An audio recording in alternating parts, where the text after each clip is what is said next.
The Dark Secrets of Ancient Chinese Black Magic. Do you want to know the dark secrets of ancient Chinese black magic? In this video, I'm going to take you on a journey into the world of ancient Chinese black magic. This stuff is really creepy, but it's also really fascinating. Are you ready to discover some of the darkest secrets that have been hidden from us for centuries?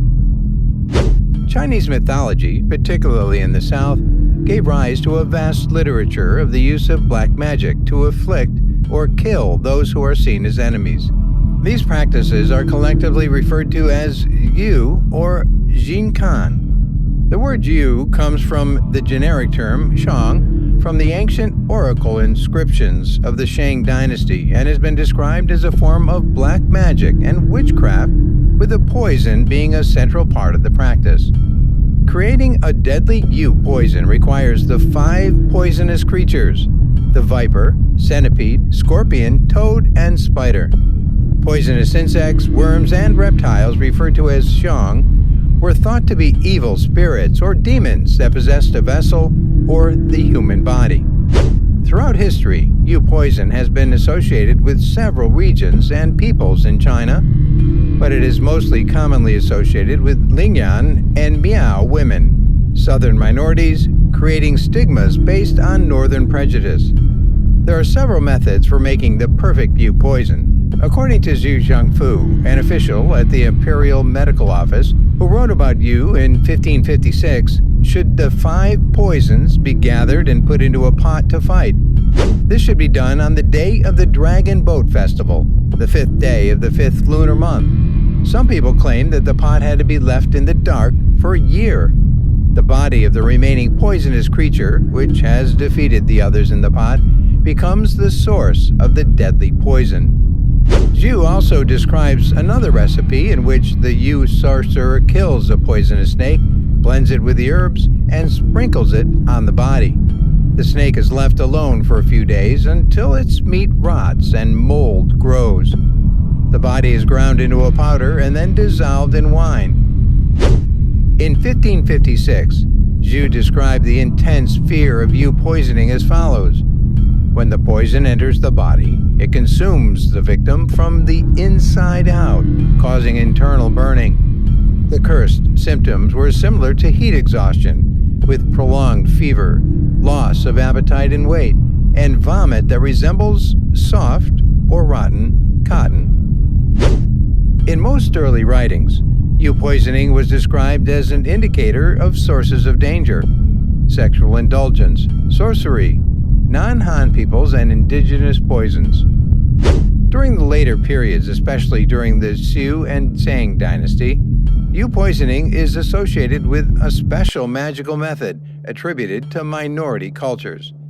Yu poison links with the Miao and Lingnan regions first appeared around the 17th century, with fears peaking in the mid-18th century. The timing was not by chance.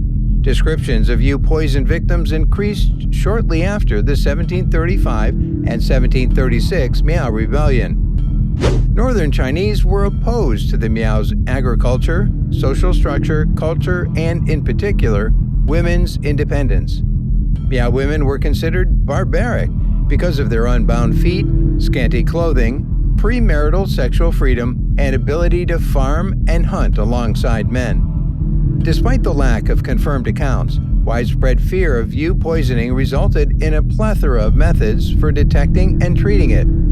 In the 17th century, Yingyan physician Zhang Lu described the following method to detect yu poisoning in the Lingyan region.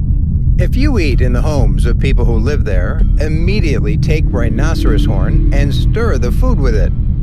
If the food produces a white foam, it is poisonous. If no foam forms, it is not. In 1942, Shen Goguen advised travelers to bring chopsticks with silver tips and dip them into the food and drink served in a Miao house. He reasoned that if the silver tips changed color, the food could have been poisoned. Zhu Xiangfu devised 15 formulas, each one treating a specific type of yu poisoning. These should be taken as soon as you notice any discomfort in your limbs after eating poisoned food. The fabricated Yu poison stories were the result of prejudice against minority groups. The association with Miao and Lingyan women persisted until the late 19th century, with some scholars even writing that in the 19th century, the Miao were not allowed to visit markets in several parts of China. Miao women were blamed for making the Yu as recently as a few years ago. In 1988, a report about Miao legends said that Yu was thrown at people who came to the area. Norma Diamond of the University of Michigan met a Chinese anthropologist when she was coming back from a trip to the Yunnan. When the man found out that the professor was there, he was very worried. He asked her if she had eaten with them because Miao know how to make Yu and often poison the travelers. The anthropologist then suggested that an antidote be given. Yu poison stories may be folklore, but its effects established real geographical and ethical boundaries that lasted for centuries. But the idea of a sealed container of fighting deadly creatures has captured the imagination, and for some, Yu is something that is still believed in. So guys, let me know your thoughts down in the comment section below. For more interesting content, give this video a thumbs up, and don't forget to subscribe to the channel for more awesome content.